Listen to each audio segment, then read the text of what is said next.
बार की बात है, एक बार एक अध्यापक एक संपन्न परिवार के शिष्य के साथ कहीं जा रहे थे। तो उस शिष्य को कुछ मजाक सूझी, क्योंकि उसको रास्ते में किसी गरीब मजदूर के जूते दिखाई दिए। उसने अध्यापक से कहा, गुरुजी, अगर हम इन जूतों को छुपा दें तो कितना मजा आएगा।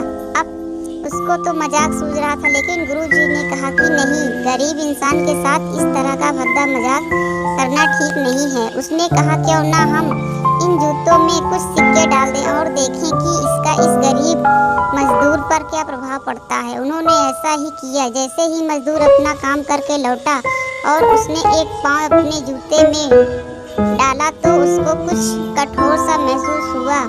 उसने अंदर हाथ डाला तो उसको कुछ सिक्के दिखाई दिए। वह थोड़ा आश्चर्य में पड़ गया। आसपास किसी को देखा तो कोई भी दिखाई नहीं दिया। उसने दूसरा पैर अपने जूते में डाला और वापस उसको उसमें कुछ सिक्के दिखाई दिए। अब दोनों जूतों के सिक्कों को उसने अपने हाथों में रखा और प्रभु की तरफ इशारा किया। हे प्रभु, पता नहीं किस भले मानुष ने यह सिक्के मेरे जूतों में छुपाए हैं, लेकिन जिसने भी छुपाए हैं उसको मेरी दुआ है, ताकि इन पैसों से मैं अपने बच्चों और पत्नी के लिए कुछ खाना और दवाइयाँ ला सकूँगा। और इतना बोलकर वह चला गया। इस बात को शिष्य और अध्यापक दोनों सुन रहे थे। अब अध्यापक ने शिष्य से पूछा कि अब तुम मुझे बताओ कि तुम्हें कैसा महसूस हुआ, तुम्हारी पहले वाली मजाक या मेरा यह तरीका। तो उसने कहा कि गुरुजी, मैं आपसे क्षमा चाहता हूँ। अब मुझे समझ आ गया है कि सच्ची खुशी किस चीज़ में है। जब हम किसी की मजाक उड़ाते हैं तो हमें कुछ पल का आनंद मिलता है, लेकिन इससे हमें बददुआ मिलती है।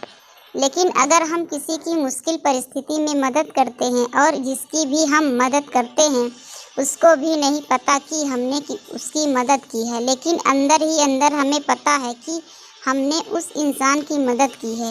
यह सच्ची खुशी है। जब हम दूसरों को खुशी देते हैं तो हमें सच्ची खुशी मिलती है।